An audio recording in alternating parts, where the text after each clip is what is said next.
In less than 12 hours, the federal government could shut down. Past shutdowns were temporary disruptions, but the Trump administration is planning to use this one as a tool for mass layoffs and permanent cuts to the federal workforce. And it starts with our military working without pay. Let me explain what's actually happening here, because the media is treating this like every other shutdown, and they're wrong. In a typical shutdown, essential workers stay on the job and eventually get back pay.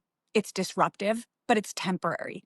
This time, the Trump administration has explicitly said they want to use this shutdown to permanently fire federal workers and shrink the federal government. So who's affected? All active duty military personnel, that includes troops deployed in American cities right now, they will be working without paychecks. However, immigration enforcement will continue conducting raids, and that money can be commandeered from elsewhere. However, air traffic controllers, TSA agents, federal law enforcement, all may be required to work without getting paid. Individual workers could be required not to work at all and not receive back pay. Now, Congress could pass separate legislation to ensure that this pay continues, like they did back in 2013 with the Pay Our Military Act, but they haven't, and there's no indication that they will. Social Security, Medicare, and Medicaid will continue temporarily because those are mandatory spending programs that don't rely on annual appropriations. But the people who process those benefits, they might not be getting paid either. Here's where this gets really calculated. 8 days after Trump's inauguration, the Office of Personnel Management invited over 2 million federal employees to resign under something called a deferred resignation program.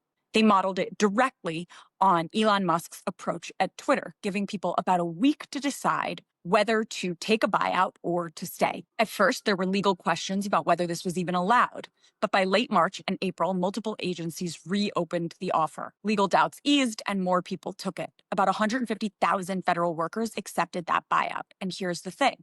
Today, right as we're facing a shutdown, that first wave of buyout recipients stops getting paychecks. Is this a coincidence? No. This is coordination. The Trump administration is using the threat of a shutdown to accelerate the dismantling of the federal workforce. Now, here's the part that should make your head spin. Republicans control everything. They control the House with 219 seats to Democrats 214. They control the Senate with 53 seats to the Democrats 47. And of course, they have the presidency. So why can't they keep the government open? In the House, they only need a simple majority to pass a continuing resolution, a CR. They've got that. But in the Senate, they need 60 votes because CRs can be filibustered. That means they need cloture, 60 votes to end debate and bring it to a final vote. They only have 53 votes. So they would need 7 Democrats. And Democrats are saying, fine, we'll vote to keep the government open, but we have conditions. Extend the Affordable Care Act subsidies. Reverse the cuts you just made to Medicaid and other health programs. And Republicans are saying no. Now, Republicans could use what's called the nuclear option, changing Senate rules so a CR only needs 51 votes. That would effectively end the filibuster for legislation. It's never been used for a CR before, only for judicial nominations. This shutdown threat is a choice. Republicans control the government. They could pass a clean CR tomorrow if they wanted to. For context, back in March, 10 Senate Democrats voted for a CR to avoid a shutdown. They've shown that they are willing to negotiate in good faith with Republicans. However, Republicans are choosing this path. Now, during a shutdown, the director of the Office of Management and Budget gets broad authority to determine what continues and what doesn't. That position is currently held by Project 2025 architect Russell Vought. Vought can continue carrying out portions of Project 2025 with limited oversight in the event of a shutdown. Agencies funded under the One Big Beautiful Bill, mainly the Department of Homeland Security, keep operating. Immigration raids continue. Deportations continue. Deregulation continues. And all of this while the normal checks and balances of government are suspended. A shutdown gives this administration an opportunity to advance their agenda. Now, let's talk about public opinion. According to Navigator Research, 66% of Americans, including voters in battleground states, believe a shutdown would be a serious problem for the country. 53% say it would personally impact them.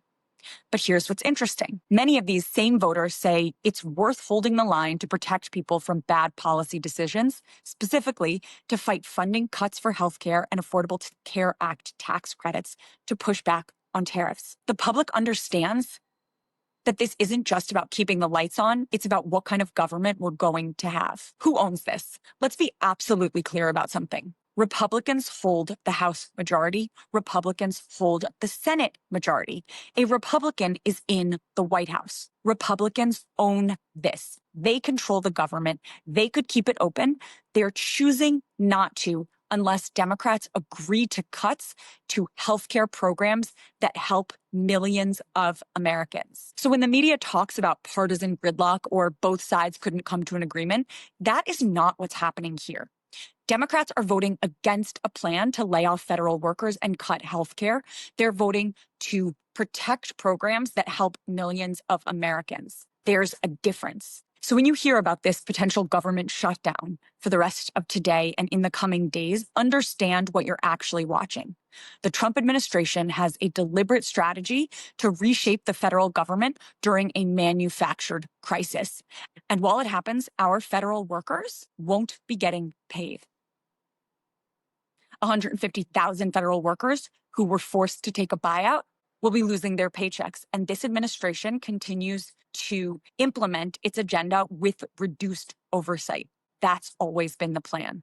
Please make sure you're subscribed for more. I'll do continuing breakdowns in the upcoming days as this comes to light. Thanks for being here.